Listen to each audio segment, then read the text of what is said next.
आदाब नाज़रीन के साथ टीवी देख रहे हैं आप। मैं हूं आपके साथ सदफ सैफी। आज डीआईजी शिव कुमार शर्मा ने कठुआ के राजबाग इलाके का दौरा किया है और लापता लड़कों दीनू और रहमत अली के परिवार से मुलाकात की है। डीआईजी के साथ डीएसपी धीरज कटोच, एसएचओ राजबाग साथ में मौजूद रहे। अफसरान ने परिवार के लोगों को यकीन दिलाया है कि इन लापता लड़कों को खोजने के लिए सभी जरूरी कदम उठाए जाएंगे। बता दें कि 15 साल का दीनू और 12 साल का रहमत अली तकरीबन 12 दिनों से लापता है। मिली जानकारी के मुताबिक दोनों अपने मवेशियों को चुराने के लिए गए थे, लेकिन अब तक घर नहीं लौटे हैं। इसे लेकर जम्मू कश्मीर पुलिस और सिक्योरिटी फोर्सेज के जरिए तलाशी मुहिम चलाई जा रही है। वहीं इस मामले ने सुर्खियां तब बटोरी जब गुज़िश्ता शनिवार 3 लापता मजदूरों की लाश नदी किनारे मिली, जिस पर असेंबली में भी बवाल हुआ है। हालांकि परिवार ने पुलिस पर अनदेखी का इल्जाम लगाया है। उनका कहना है कि पुलिस लड़कों को ढूंढने के लिए काम नहीं कर रही है। डीआईजी ने आला अफसरान को जांच तेज करने की हिदायत दी है। साथ ही रिश्तेदारों से पूछताछ करने को भी कहा गया है। इसके अलावा इस केस में स्पेशल टीमें भी तैनात की गई हैं।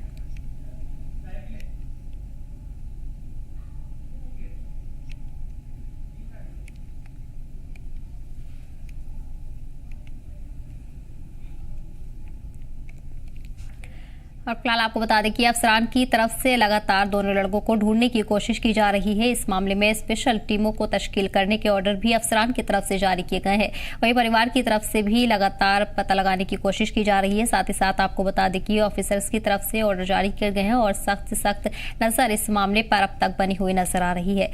इसी पर खास चर्चा के लिए हमारे साथ डिफेंस एक्सपर्ट एसएस पठानिया जुड़ गए हैं। पठानिया सर, जिस तरह से आप भी देख रहे हैं कि लगातार इस मामले को लेकर चर्चा बनी हुई है और पिछले दिनों भी 3 बॉडी लापता हुई थी, जिनकी लाश बाद में बरामद की गई है और एक बार फिर से दोनों बच्चे लापता हैं। 12 दिन बीत चुके हैं, लेकिन ऐसे में क्या साजिश इसके पीछे बताई जा रही है? शुरुआती जांच की अगर हम बात करें, किस तरह से जो डिटेल्स है वो निकल कर सामने आ रही है, क्या कदम इसको ढूंढने के लिए उठाए जा रहे हैं? देखिए मैडम, ये जो भी डेवलपमेंट आपने देखी है कठुआ डिस्ट्रिक्ट के अंदर, और अगर हम पिछले साल जुलाई में चले जाएं तो वहां पे हमारी फौज के ऊपर अटैक हुआ था जिसमें 5 जवान शहीद हुए थे जी।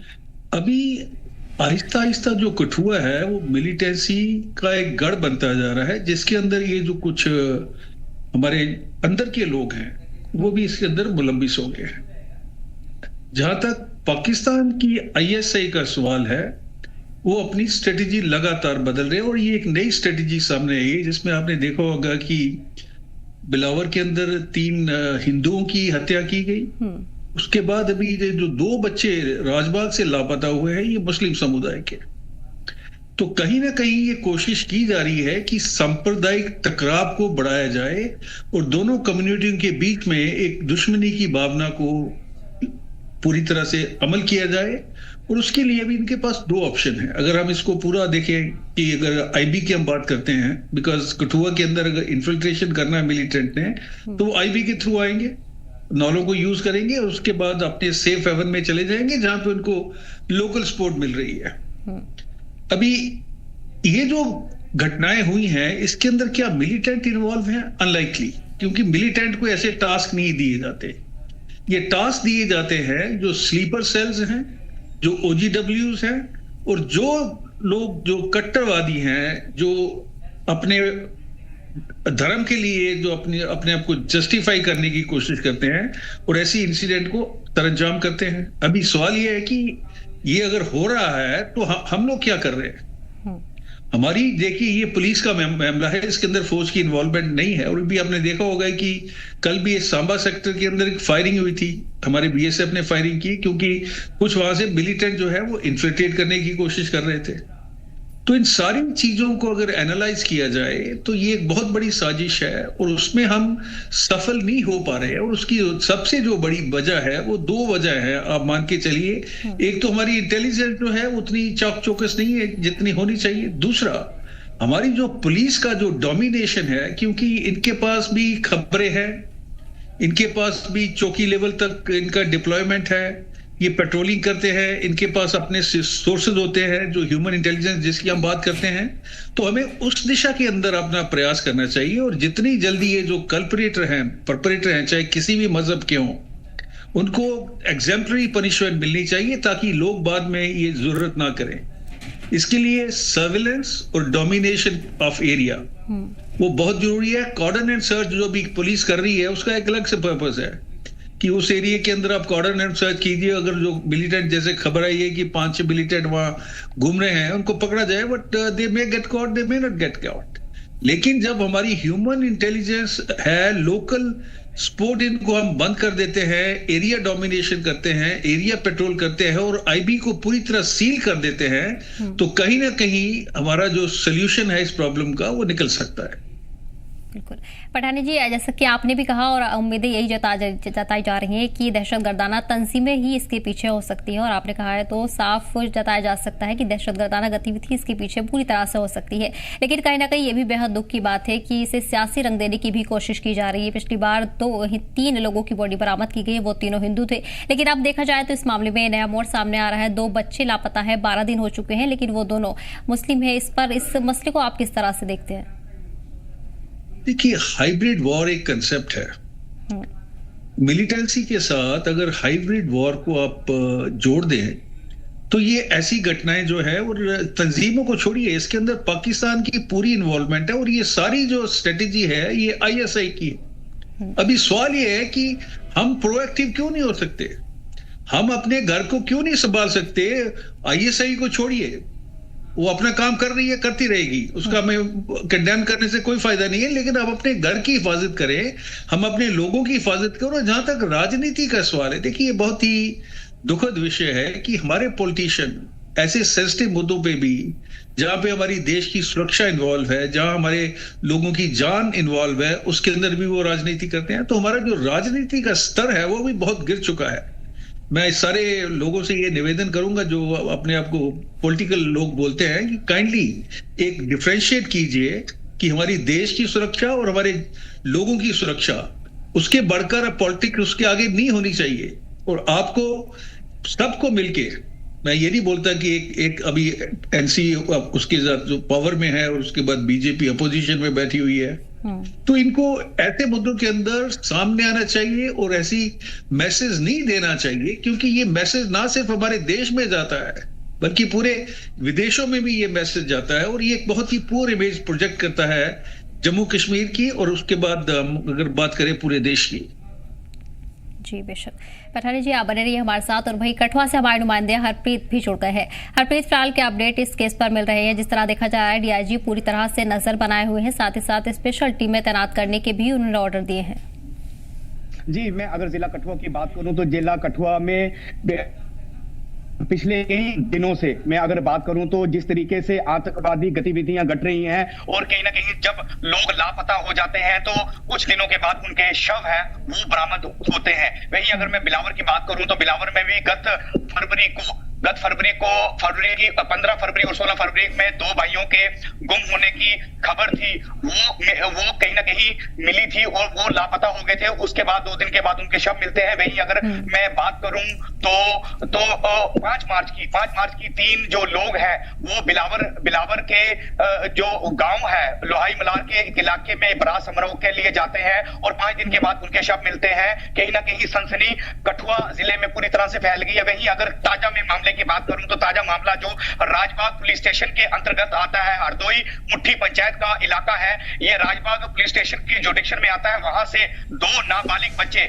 जिनकी उम्र 14 साल और 11 साल है, ये बकरियां चराने के लिए अपने पास ही के जो जंगल का वहां का इलाका है वहां पर वो गए थे, लेकिन वापस वो शाम को नहीं लौटे। बकरियां तो लौट आई, भेड़ बकरियां तो लौट आई, लेकिन उनके बच्चे जो है वो 27 फरवरी से आज पूरे 12 दिन हो गए हैं उनको गुम हुए। 7 मार्च को लिखित रूप में उनका परिवार है जो राजबाग पुलिस स्टेशन में है, इसकी वो लिखित जो है वो एप्लीकेशन देता है और इसमें एफआईआर भी दर्ज कर ली गई है। परिवार वालों का साफ तौर पे ये कहना है कि उन्होंने अपने जो रिश्तेदार, चाहे वो बिलावर, बनी, बसोली या जम्मू या पंजाब में रहते हों, कहीं ना कहीं उन्होंने वहां पर भी अपने जो रिश्तेदार है उनसे भी संपर्क किया है, लेकिन अभी तक उनका कोई सुराग नहीं पता चल पाया है। वही इसी स्थिति को देखते हुए आज डीआईजी जम्मू कठुआ साहब range Shiv Kumar Sharma, DSP SDPO border Hiranagar Dheeraj Katoch और एसएचओ राजबाग, ये वहां पर मौके पर जाते हैं, परिवार के सदस्यों के साथ मिलते हैं और कहीं ना कहीं उनको एक डासना देते हैं कि कहीं ना कहीं जो उनके बच्चे हैं जल्द से जल्द उनको ढूंढ लिया जाएगा। वही डीआईजी ने जितनी भी खुफिया एजेंसियां हैं, जहाँ स्पेशल ब्रांच है, जहाँ सीआईडी के लोग हैं, उनकी जो टीमें हैं लगातार वो लगा दी गई है इन बच्चों की को ढूंढने के लिए। वही अगर मैं बात करूं तो ठीक है हरप्रीत, मैं लौटूंगी आप तक। पठाने जी का रुख करते हैं। पठाने जी, जिस तरह से आप देख रहे हैं कि ये तो साफ जाहिर है कि इलाके में सिक्योरिटी व्यवस्था की बड़ी कमी है और यही सवाल भी लगातार उठ रहा है क्योंकि इस तरह के वाकयात एक के बाद एक अब सामने आ रहे हैं। लेकिन ऐसे में अहम यह है कि क्या कदम इसे रोकने के लिए उठाए जा सकते हैं जो आगे भी इस तरह का माहौल ना हो और आगे भी किसी परिवार पर इस तरह की स्थिति ना आए, क्योंकि इलाके के माहौल में और लोगों में दहशत बनी हुई है। देखिए, आप बिल्कुल सही कह रहे हैं। सुरक्षा करना अपने नागरिकों की और उनको एक सिक्योर एनवायरनमेंट प्रोवाइड करना, ये गवर्नमेंट का जॉब है। उसके लिए उनके पास एजेंसीज है, उनके पास आर्मी है, उनके पास पुलिस है, उसके बाद उनके स्पेशल ऑपरेशन ग्रुप्स हैं, उसके बाद सीआरपी है, बीएसएफ, पूरी दुनिया इंटेलिजेंस है और हर एक की अपनी अपनी एक इंटेलिजेंस एजेंसी है। अभी सवाल ये है, दो ऑप्शन है हमारे पास कि एक तो हम इंसिडेंट जो है उसको होने दें या हम ऐसे मेजर लें कि वो इंसिडेंट जो है वो करने की कोई जरूरत ना करे, क्योंकि वल्नरेबिलिटी अगर आपकी कमजोरी है तो आईएसआई उसको पूरी तरह से एक्सप्लॉइट करेगी। अभी आपको भी ये पता होगा कि हर डिस्ट्रिक्ट के अंदर मॉड्यूल्स बने हुए हैं। मैं जम्मू डिवीजन रीजन की बात कर रहा हूं, हर एक डिस्ट्रिक्ट के अंदर इनके मॉड्यूल बने हुए हैं। उसके बाद इनको डायरेक्शन मिलती है आईएसआई से, उसके बाद ये लोग यहाँ पे आते हैं, कुछ मिलिटेंट मिलते हैं, उनको अलग से टारगेट दिए जाते हैं। और ये जो मॉड्यूल है, अभी जो मेरे को लग रहा है कि ये मॉड्यूल्स को उन्होंने ये काम दे दिया है कि आप जो है ये ऐसी घटनाएं कीजिए ताकि तनाव भी बढ़े, लोगों के अंदर असुरक्षा की भावना भी आए। और उसके बाद हम ये भी बता दे रहे हैं कि अभी जो रोष है लोगों का, वो गवर्नमेंट या इंडिया के से वो अलग होना चाहते हैं, तो वो दुनिया भर की हाइब्रिड प्रोपेगेंडा उसका हिस्सा है, साइकोलॉजिकल वॉरफेयर उसका हिस्सा है। अभी आप बात कर रही है कि कैसे इनको रोका जा सकता है। देखिए, अगर हमारे पास इंटेलिजेंस में कम संख्या, वैसे भी पुलिस हमारे पास बहुत कम है, मैं पुलिस को ब्लेम नहीं करूंगा क्योंकि उनको काम बहुत ज्यादा है। और अगर आप देखें कि पर पर्सन जो रेशियो पुलिस का है, अगर हम डेवलप कंट्री के साथ कंपेयर करते हैं तो हमारा बहुत कम है। उसके अलावा इनके अपने इंटरनल काम भी है, लेकिन ये law and order maintenance that is the job of the police, not of the army.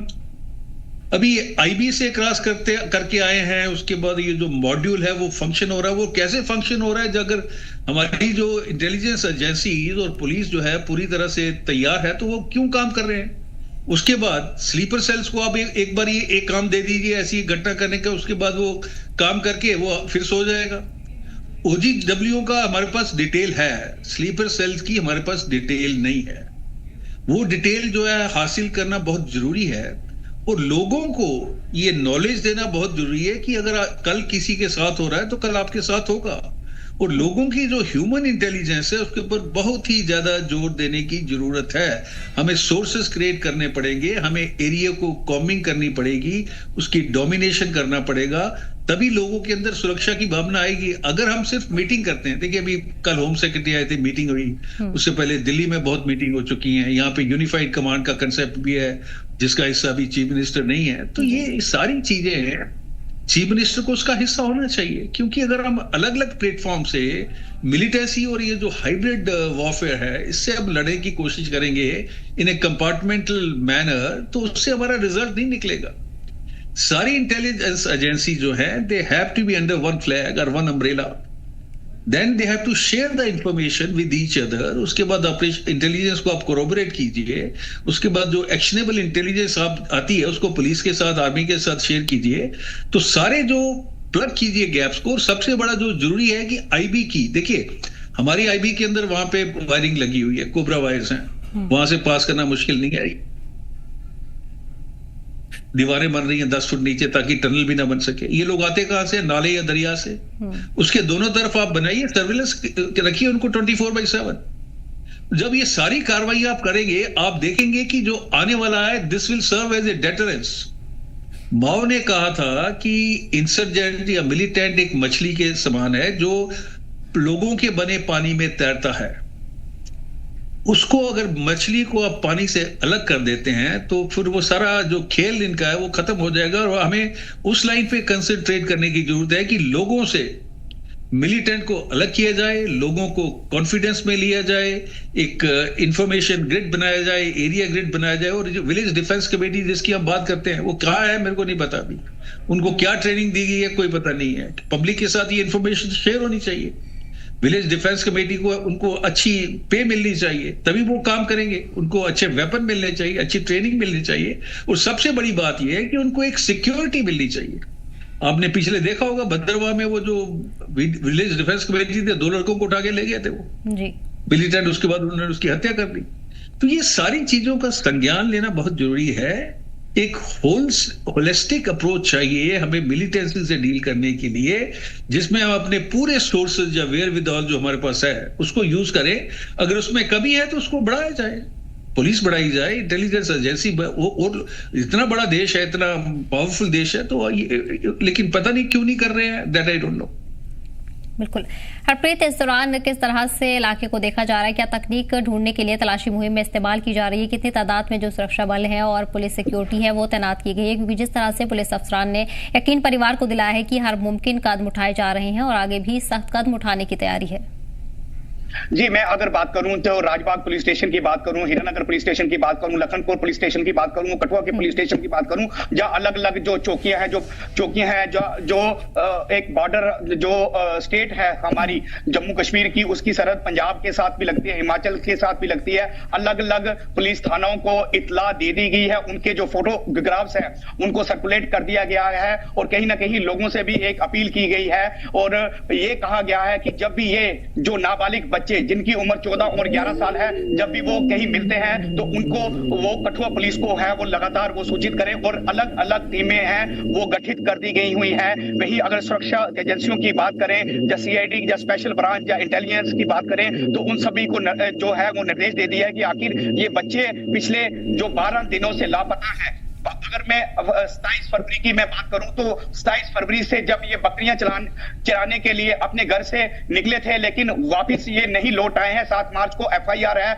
वो दर्ज कर दी गई हुई है। आज डीआईजी शिव कुमार जम्मू सांबा कठुआ रेंज के डीआईजी है, और एसडीपीओ बॉर्डर धीरज कटोच और एसएचओ राजबाग, ये इन सब ने मिलकर वहां पर एक उस इलाके में तलाशी अभियान भी लगातार चलाया जा रहा है, और डिफरेंट जिला कठुआ के साथ जितनी भी चौकियां या थाना लगते हैं, वहीं अगर पंजाब के जितने भी बॉर्डर के इलाके जो लगते हैं वहां पर भी कहीं ना कहीं पुलिस को है वो इत्तला दे दी गई है। जब भी जिस तरीके से भी होता है इन बच्चों को जल्द से जल्द खोज कर निकाला जाए। वहीं अगर मैं कांग्रेस की बात करूं तो कांग्रेस ने भी आज धरना प्रदर्शन करते हुए डीसी कार्यालय के बाहर वो लगातार धरना प्रदर्शन कर रहे थे, और उनका साफ तौर पर यह कहना था कि जिस तरीके से लोग पहले तो गुम हो जाते हैं, बाद में उनके शव मिलते हैं। उन्होंने जिक्र इसी का भी किया कि जैसे बिलावर में 5 लोगों की पिछले 20 दिनों में पहले वो लापता हो जाते हैं, उसके बाद उनके शव मिलते हैं। कहीं ना कहीं उन्होंने जो राजबाग इलाके थाने के अंतर्गत आता है, हरदोई मुट्ठी का इलाका है, वहां से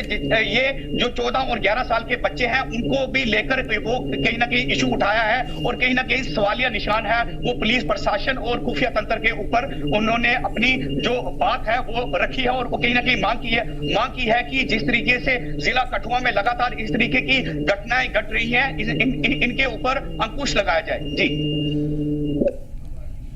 बिल्कुल ठीक है हरप्रीत, तमाम जानकारी के लिए बहुत बहुत शुक्रिया। एसएस पठानिया जी, बहुत बहुत शुक्रिया आपका हमारे साथ जुड़ने के लिए और तमाम कीमती जानकारी साझा करने के लिए। फिलहाल आपको बता दें कि लगातार पुलिस की तरफ से तलाशी मुहिम चलाई जा रही है और दोनों ही लड़कों को ढूंढने की कोशिश लगातार जारी है। साथ ही साथ परिवार को भी यकीन दहानी कराई है कि हर जरूरी कदम उन्हें ढूंढने के लिए